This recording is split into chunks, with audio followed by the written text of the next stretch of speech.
Chapter 3. Cause and Effect in Human Conduct. It is an axiom with the scientists that every effect is related to a cause. Apply this to the realm of human conduct, and there is revealed the principle of justice.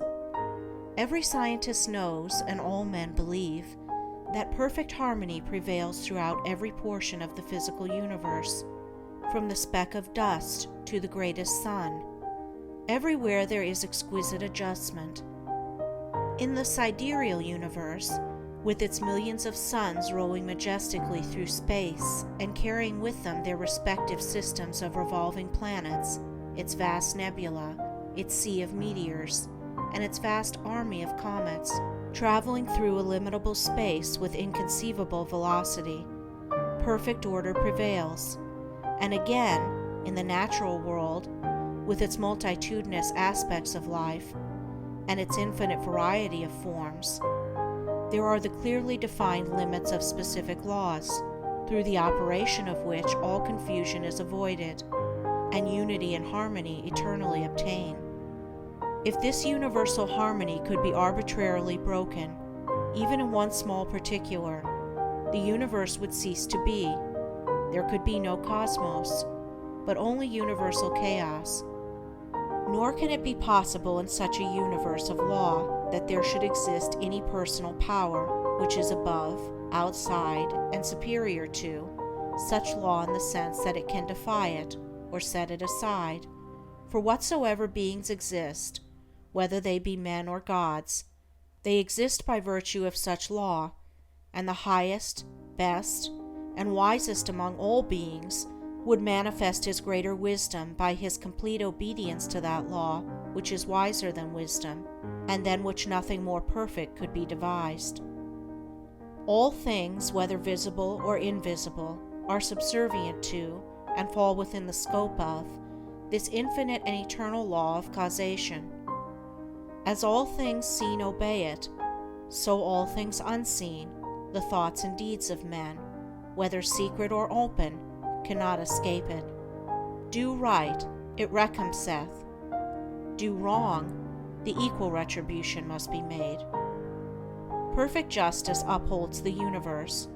Perfect justice regulates human life and conduct. All the varying conditions of life, as they obtain in the world today, are the result of this law reacting on human conduct. Man can, and does, choose what causes he shall set in operation, but he cannot change the nature of effects. He can decide what thoughts he shall think, and what deeds he shall do, but he has no power over the results of those thoughts and deeds. These are regulated by the overruling law. Man has all power to act, but his power ends with the act committed. The result of the act cannot be altered, annulled, or escaped. It is irrevocable. Evil thoughts and deeds produce conditions of suffering. Good thoughts and deeds determine conditions of blessedness. Thus man's power is limited to, and his blessedness or misery is determined by, his own conduct. To know this truth renders life simple, plain, and unmistakable.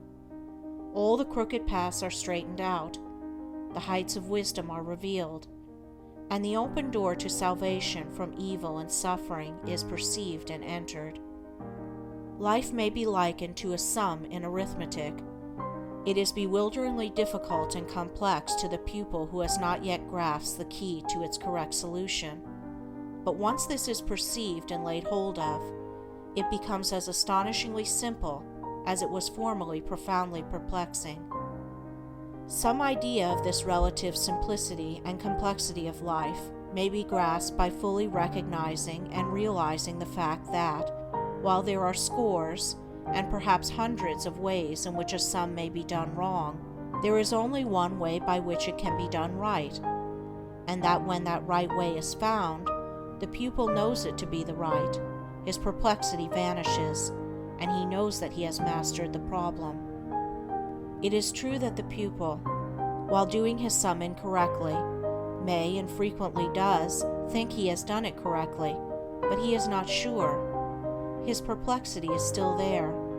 and if he is an earnest and apt pupil, he will recognize his own error when it is pointed out by the teacher. So in life, men may think they are living rightly, while they are continuing, through ignorance, to live wrongly. But the presence of doubt, perplexity, and unhappiness are sure inclinations that the right way has not yet been found. There are foolish and careless pupils who would like to pass a sum as correct before they have acquired a true knowledge of figures, but the eye and skill of the teacher quickly detect and expose the fallacy. So in life there can be no falsifying of results. The eye of the great law reveals and exposes. Twice 5 will make 10 to all eternity, and no amount of ignorance, stupidity, or delusion can bring the result up to 11. If one looks superficially at a piece of cloth, he sees it as a piece of cloth. But if he goes further and inquires into its manufacture, and examines it closely and attentively, he sees that it is composed of a combination of individual threads, and that, while all the threads are interdependent, each thread pursues its own way throughout, never becoming confused with its sister thread. It is this entire absence of confusion between the particular threads which constitutes the finished work a piece of cloth. Any inharmonious commingling of the thread would result in a bundle of waste or a useless rag. Life is like a piece of cloth, and the threads of which it is composed are individual lives. The threads, while being interdependent, are not confounded one with the other. Each follows its own course. Each individual suffers and enjoys the consequences of his own deeds, and not the deeds of another. The course of each is simple and definite, the whole forming a complicated, yet harmonious, combination of sequences. There are action and reaction, deed and consequence, cause and effect, and the counterbalancing reaction, consequence, and effect is always in exact ratio with the initiatory impulse. A durable and satisfactory piece of cloth cannot be made from shoddy material, and the threads of selfish thoughts and bad deeds will not produce a useful and beautiful life, a life that will wear well and bear close inspection. Each man makes or mars his own life. It is not made or marred by his neighbor, or by anything external to himself. Each thought he thinks, each deed he does, is another thread, shoddy or genuine, woven into the garment of his life. And as he makes the garment, so he must wear it. He is not responsible for his neighbor's deeds. He is not the custodian of his neighbor's actions. He is responsible only for his own deeds.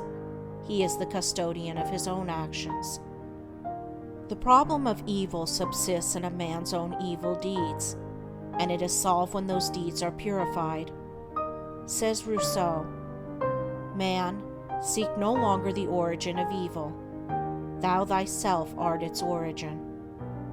Effect can never be divorced from cause. It can never be of a different nature from cause. Emerson says, "Justice is not postponed. A perfect equity adjusts the balance in all parts of life." And there is a profound sense in which cause and effect are simultaneous, and form one perfect whole. Thus, upon the instant that a man thinks, say, a cruel thought, or does a cruel deed, that same instant he has injured his own mind. He is not the same man he was the previous instant. He is a little viler and a little more unhappy, and a number of such successive thoughts and deeds would produce a cruel and wretched man. The same thing applies to the contrary, the thinking of a kind thought, or doing a kind deed. An immediate nobility and happiness attend it. The man is better than he was before, and a number of such deeds would produce a great and blissful soul. Thus individual human conduct determines, by the faultless law of cause and effect, individual merit or demerit, individual greatness or meanness, individual happiness or wretchedness. What a man thinks, that he does. What he does, that he is. If he is perplexed, unhappy, restless, or wretched, let him look to himself, for there and nowhere else is the source of all his trouble. End of chapter 3. Recording by Andrea Fiore.